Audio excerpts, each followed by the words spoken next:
Augusto dá razão mais uma vez para seu irmão Jerônimo e diz que quedas fortes estão por vir, e Jerônimo prova com gráficos relacionados às maiores empresas do mundo que tudo indica gigantescas correções. Bora lá conferir essa live, mas antes deixa aquele like para fortalecer e confirma, é claro, se você está inscrito aqui no canal. Bora lá? E a maior concentração de liquidez da história do Bitcoin em apostadores de alta é em 24.800, por isso que o Bitcoin tem uma grande probabilidade de buscar uma liquidez de 24.800, às vezes em um dia ou em uma semana. Vê que o petróleo começou a cair, esse aqui são semana, isso aqui é o gráfico semanal, tá? Então, desde outubro até o mês de dezembro, agora são 2 meses de queda, tá? E nesse período, a gente ainda não teve uma correção, mas no passado a gente teve períodos que antecederam correções aqui, setembro, outubro de 2022, aqui foi o período que sempre deu uma queda, tá? O petróleo, esse sinal do petróleo caindo ele antecede um período de correção, tá? Então, aqui também na crash de 2020 da Covid, começou já em janeiro o preço cair, e vocês podem ver que o S&P aqui embaixo derreteu. Novamente aqui, tá? Isso aqui foi 2018, teve um mini crash. Junho, teve uma correção aqui também, por alguns meses no S&P 500, tá? E a gente pode voltar no histórico, tem vários momentos do passado em que isso se repetiu, tá? Então, esse é o medo que eu estou enxergando, que eu estou tendo agora, e especialmente a história de... Ontem falaram que a Ásia não importa, mas a questão é que a Ásia, ela produz coisas que são exportadas, certo? Eles exportam produtos. Aqui está o Hang Seng, que é a bolsa de Hong Kong. Vou botar no gráfico mensal para vocês enxergar o nível que essa bosta já está. O crash da Covid aconteceu aqui, ó, março de 2020. A bolsa Hang Seng já está aqui, nesse valor, que isso aqui é o patamar aqui, chegando no meio do crash de 2008, tá? Olha aqui a bolsa, o crash de 2008 aconteceu aqui, tá? E estamos chegando nos níveis de 2008. Isso aqui indica contração econômica e, na minha visão, isso aumenta o risco de contágio, porque se essas empresas não estão produzindo, estão perdendo, né, valor.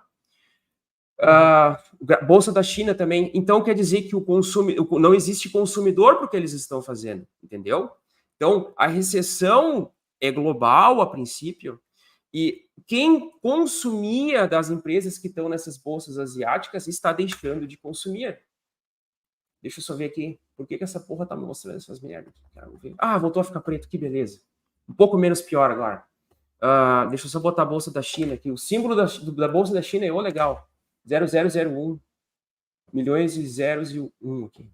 A bolsa da China também tá, né? Isso aqui é o gráfico trimestral que eu tô, não sei porquê. Tá em queda infinita, tá? E o 2020 foi aqui. Tá chegando nos níveis do crash da Covid na bolsa da China. Então, assim, a Ásia está sofrendo com deflação, o preço das coisas está diminuindo, o que aparentemente é para ser bom, mas isso, como os preços das coisas diminuem, quer dizer que o valor da moeda aumenta, e o preço das ações diminui, né? O preço o valor das coisas que são cotadas em moeda também diminui. Esse que é o detalhe. E aí começa a história da contração econômica. Eu enxergo, na Austrália, por exemplo, o pessoal está deixando de consumir, aumentaram os juros, por exemplo, e o dinheiro que sobra o pessoal gasta para se alimentar, e era isso, velho. Então, eu tinha um financiamento numa casa, era, se eu não me engano, $400 mil que eu tinha que pagar de financiamento. Eu pagava, na época, $300 por semana, o financiamento, por semana lá. Já está quase 600. E tem gente que lá na Austrália compra casa de milhões e faz financiamento de $4 mil, tem que pagar 8 mil. Então, assim, o pessoal está só pagando para o governo, para os bancos de juros, né? E não está mais consumindo. Isso está acontecendo, e não é só lá, está acontecendo em todos os países. A Canadá é uma história similar. E na Inglaterra é uma história similar também. Nos Estados Unidos não acontece porque lá os juros não oscilam. Então, se tu faz um financiamento, os juros não mudam mais. Mas em todos os outros países que fazem parte do Commonwealth, isso acontece. Os juros, eles, né, o Banco Central muda a taxa de juros e com isso os valores dos financiamentos oscilam. E aí o pessoal fica né, com água no pescoço. Bom, e o meu maior medo que eu estou enxergando, então, no S&P 500, gurizada, é que é aqui que eu quero que vocês parem para pensar com calma. S&P SPX. Aqui. A gente pode colocar aqui Job Openings. Job Openings é esse simples, JTSJOL, tá? Eu vou colocar na mesma escala de preço. Não, numa nova escala de preço, perdão. Ó, E só aí vai detalhe, aparecer... a Solana fez topo, tá? Deixa eu ver. Ah, não, tem que ser na mesma escala, senão não dá para ver. Aí, mata esse cara. Ah, tá aqui, já estava aqui pronto para mim. Aqui. A linha laranja é a estatística das vagas de emprego, não é taxa de desemprego, é vagas de emprego abertas. É a primeira vez na vida que eu enxergo, então, desde 2000, que é o histórico desse troço aqui, tá? Outubro de 2000, em que as vagas de emprego... Olha, vocês podem ver, aqui está o gráfico da S&P 500 andando, tá? Vagas de emprego caindo, bolsa caindo. Vagas de emprego subindo, bolsa subindo. E assim sucessivamente. Aqui o período de recessão, né, do crash 2008. Aqui foi a bolha.com.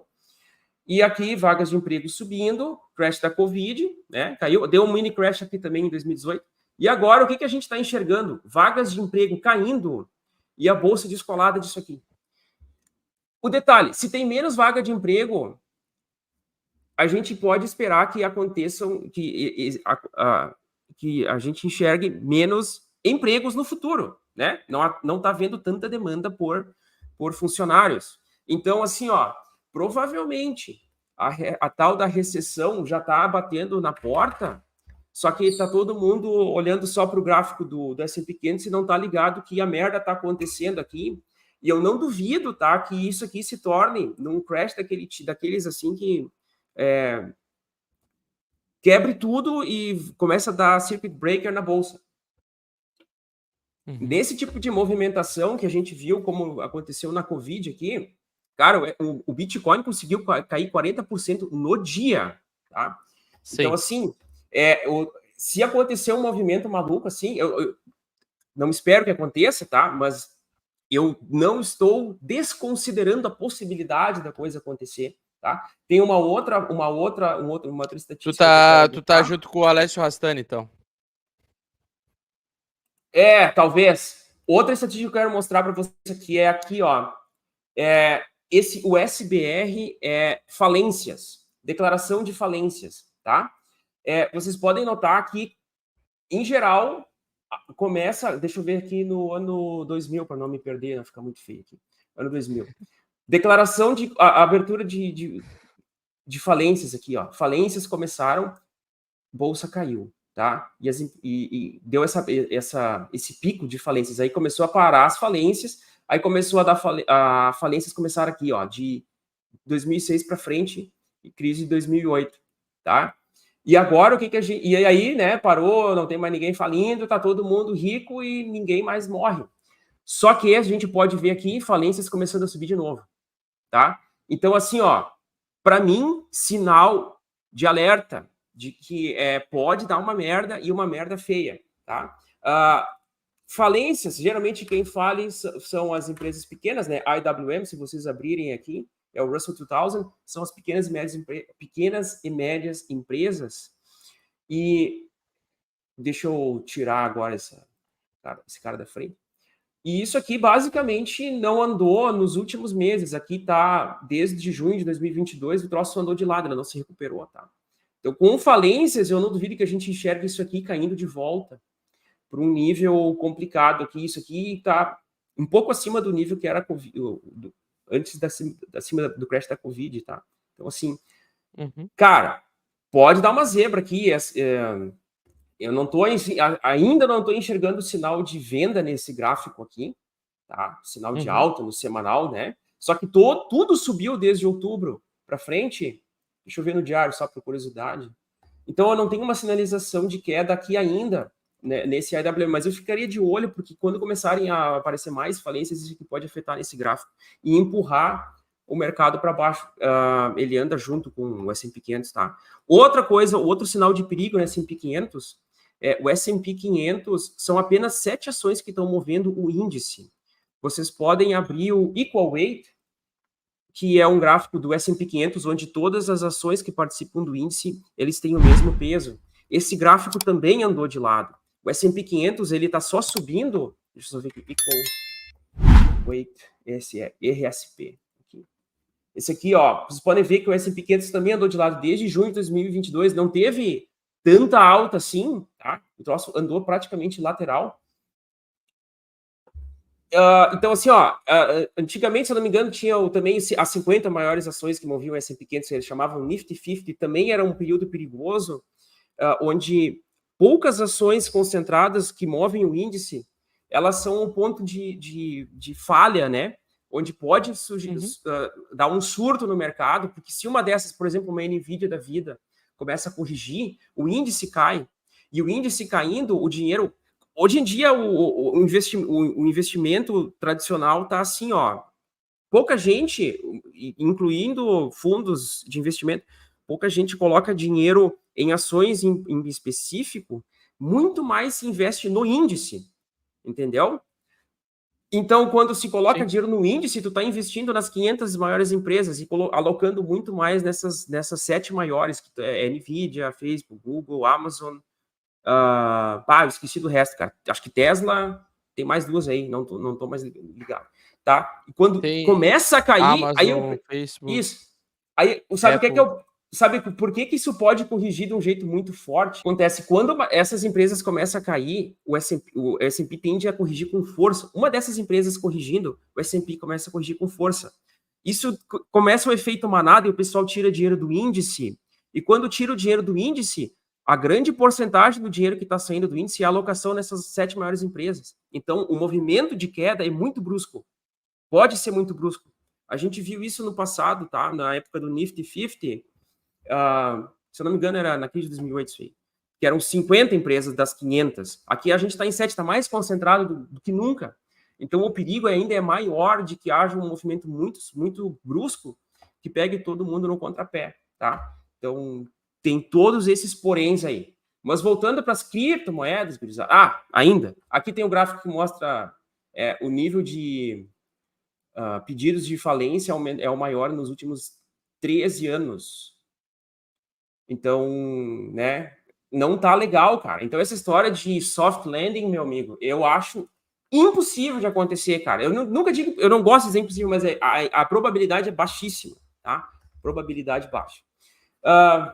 Voltando para o meu setup do MACD... Vamos ter um 2024 corretivo, então? Cara, a chance de acontecer é grande, tá?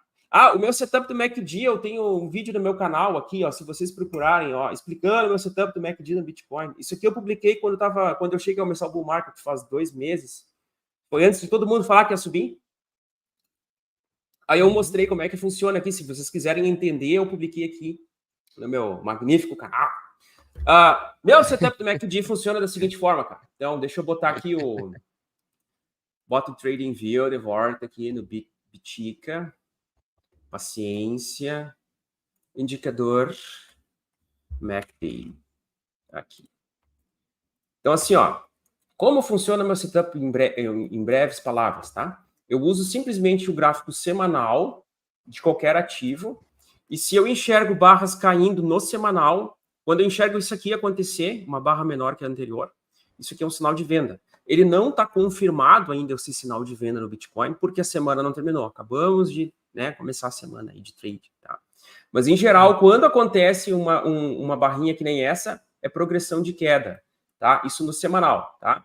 A taxa de acerto desse indicador besta de simples, tá? Olha só, correção aqui, correção também, certo? A taxa de acerto desse com o semanal, se eu não me engano, é perto de 70%, é um pouco abaixo de 70%, tá? Mas quando eu uso 3 dias, no 3 dias, o meu sinal de venda é uma barra maior e 2 menores. E nessa última barra que está se formando, eu já posso olhar no gráfico diário para confirmar se tem chance, né, ainda de recuperar ou não. Mas se vocês olharem no histórico, todas as vezes que a gente tem uma barra maior e 2 menores, vem uma correção pela frente, e a taxa de acerto desse setup bestíssimo, tá? É de 90% quando o semanal também está indo para baixo. Então, peraí, meu. Então, assim, ó, tá começando, então, a mostrar uma indicação de que pode começar a corrigir no Bitcoin, tá? A minha desconfiança maior agora, que a gente pode ter uma correção mais forte, é o seguinte: tem uma divergência aqui, que é o preço aqui, o gráfico, né, subiu, e o morrinho aqui do histograma tá formando uma barriguinha menor. Tá divergente. Então, tá divergente. Isso aqui é um sinal mais forte de venda ainda. Isso é um enfraquecimento de uma tendência de alta. Isso. Então, assim, ó, se continuar desse jeito, eu não estou dizendo que vai cair, eu estou dizendo que se continuar desse jeito, pode ficar feio e pode corrigir bem. Então, não descartem quedas, assim, de 20% num dia ou coisa parecida, tá? Especialmente quando a divergência pode dar essas porradas fortes aqui. Tá? Vai acontecer porque tem mais de 11 bilhões em contratos futuros em aberto ainda. Tem muita busca de liquidez para acontecer abaixo. Tem muito apostador de alta. Sim. E a maior concentração de liquidez da história do Bitcoin em apostadores de alta é em 24.800. Por isso que o Bitcoin tem uma grande probabilidade de buscar uma liquidez de 24.800, às vezes em um dia ou em uma semana. Então, Bom, essa queda que tu tá falando, ela é bem plausível de acontecer. Não dá para descartar a correção, especialmente depois de Bitcoin ter subido 8 semanas sem parar, tá? Isso é uma anormalidade. Eu acredito que o Bitcoin ele vai iniciar o ano corrigindo, porque historicamente antes do halving ele corrige forte, e geralmente é uma queda muito rápida e muito forte. Porém, não dá para ficar com medo, porque nessa queda, nesse tipo de queda muito forte, é a hora que o cara tem que entrar, entendeu? Sim, tu tem que se sentir um otário comprando. Essa é a melhor hora de comprar, quando tu tá cagado. Tu tem que ficar com medo, mas tu tem que comprar com medo, entendeu? Quando acontecer essa queda, essa correção muito forte. Tu tem que lutar contra teus sentimentos. Por isso que eu tento sempre ser frio, o mais frio possível. E notícias geralmente traz emoção no cara, e o cara fica cagado e com medinho. Então, sim, eu prefiro, assim, simplesmente olhar pro meu setupzinho aqui, tocar ficha e começar a comprar e vender de acordo com isso aí. Bom, esse aqui é o diário, o gráfico diário do Bitcoin. Então, o que eu estou enxergando aqui? O histograma indo para baixo. Eu já estava enxergando, eu postei no meu Twitter faz uns 2 dias que isso aqui estava indicando que podia corrigir, especialmente porque essa barra menor é mais baixa do que essa aqui, que também foi menor, tá? Então, isso aqui indica que há possibilidade de haver uma correção em breve. Isso olhando para o diário, tá? Na hora de comprar, o que eu gosto de fazer, então, quando eu enxergo uma barra menor e 3 maiores. Então, uma barra menor, 3 maiores, eu entro na próxima, tá? Eu posso tentar antecipar a compra e olhando para o gráfico do diário e dar uma olhada como é que tá. Então, aqui ele estava subindo, ó. Ele estava subindo. Então, eu vendi nos 37 e eu não comprei mais. Então, eu vendi, foi nesse dia aqui, ó. Chegou até nos 36, se eu não me engano. E eu não fiquei mais acompanhando o diário, tá? Mas eu devia ter